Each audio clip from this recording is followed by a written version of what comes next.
Did y'all see Wendy on the Breakfast Club? Yes. I did. I didn't hear it yet. No, but I actually set an alarm because I wanted to hear the whole. I don't ever listen to the radio, but I wanted to hear the whole thing. And how was it, Ice?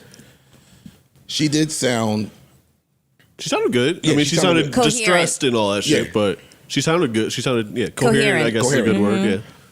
Yeah. After listening, I mean, I'm not an expert or anything. I don't think she needs that guardianship shit that they have her in. This looks really bad for the judge and for the That shit sounds guardian. crazy. She's up there like, dude, they control, like, if you don't call me, I can't even call out. Yeah. They got rid of her cats. Yeah, she was like that. someone has to unlock my door for me to walk out.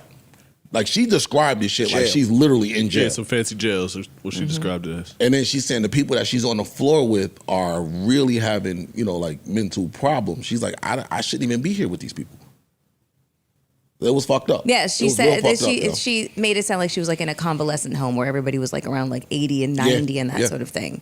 But she also indicated by what she didn't say that there was a lot she could not say for legal reasons. So she had her niece on the phone with her. And obviously she's had a lot of conversations with Charlemagne. So she relied on her niece and for Charlemagne to say the things that she couldn't say. Got it. Yeah. So, but the thing that most people took away from it is that she did sound very coherent. And so it just kind of made you wonder about all the reports that were coming out about the dementia and whatnot. What we saw. I think when people see stuff, it hits harder. The A&E documentary. And when they had that documentary on, she did not look well. She didn't. In all fairness, I'm not trying to be just having conversation. Yeah, they talked about that too during the interview. Yeah. I think that like when you go to court sometimes, you don't ever sit with the judge dolo.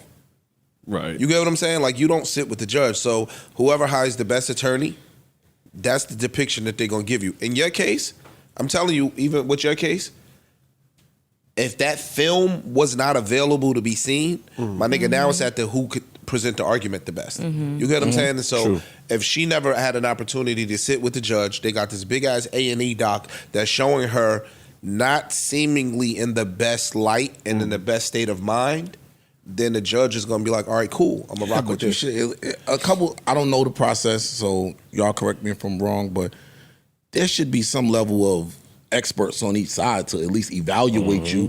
And there should be a re-evaluation period or something when it comes to this. Because the person I heard on the radio, like I said, I don't think that person... You watch the doc? I saw the doc. We talked about the doc up here, remember? Yeah, we did. Now, one thing I will say, she did get a little confused at times. In the interview. Yeah, like she quieted everybody so she could talk, and then got a little jammed up or confused and was just like telling her niece, yo, you talk. But she still seemed in right mind though. The way they made it seem like is she don't know what day it is and what's going on. And the reason why I think she said for her niece to talk is because, again, the legal issues that she can't speak on.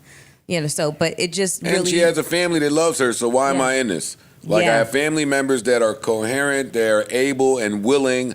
This is all the information. They can take care of me up until my final days. Well, what's going on here? Yeah, surely there must be some at-home care that you could get that would she's allow her to live a relatively she normal was up there life. saying how she was trying to get down to Florida or to Miami where her family is. Okay. For her She's like, dad's yo, 94th birthday. And they're making it seem like, we'll let you know if we're going to let you go. She's like, yo, my family is not up here. Yeah, y'all know me from New York, radio, all of that. But she's like, years ago, her mom and her mother and father were the first ones that moved to Miami. And then the rest of the family went. Like, my family's not up here. Her son was in Florida for a while on the dock. Her son was in college in Florida. You're going to learn about these different businesses when you need to. Word. Same way we keep saying the music business is a business. This conservatorship shit is also... It's a system and it's broken. Yeah. That's a business. Exactly. You're right. This is one that Kanye has spoken about. Brittany has spoken about. Some people have tried to bring awareness to it. Wendy is next in line. If you think that them people are not paying themselves handsomely for whatever is or is not going on. Consultation fee, all that And they bullshit. already receive like a really, really hefty commission or payment for their role as guardian. Well, I believe you. So, Which is the Grammy shit of now. Why would they now come forward and say, nah, she good?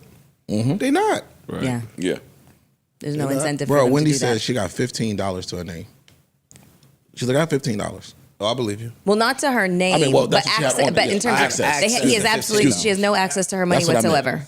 Like she has access to. So she got Yeah. $15 to her name. That's crazy. That's how I took it. The But conservatorship is in somebody else's name, and they got to give me the okay to get my own spanky. What? I mean, how does that happen, though? That's crazy. It's based off what you sign when you get in bed with these people? Yes. they said the bank set that up. Like it was the bank that So if started all of this if, shit. if I make a lot of money and I'm getting old, they can make a decision to like that. Don't you sign over stuff to your family and put names like You can, just power in of case attorneys this and stuff happened? like that. Yeah, But So if I you don't have that in place, so let's say you don't have these things in place, right? And a bank starts to see an excessive amount of money moving out of your account that's not normal. It may raise a red flag. They said her son was wilding.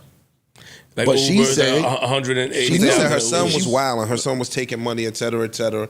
And we just objectively speaking, but you might have been saying, no, that wasn't me. I want to charge back. You know what I mean? And then they like, yo, dog.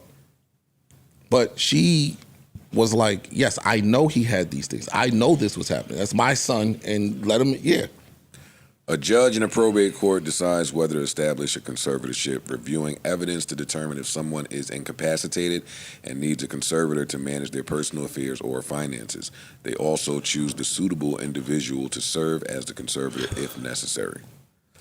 That's the Listen, weird part none to of me. us here are experts on Yeah, we're not. conservatorship, so I don't want to put ourselves in a position to speak on it. That's true. And we don't know how it happened, how it started. We don't know anything. We wish Wendy Williams well. For sure. From what we heard and saw, it sounds like a really fucked up predicament. And hopefully them doing that interview and bringing some Bringing some awareness to yeah. it can make a change. New Joe Budden.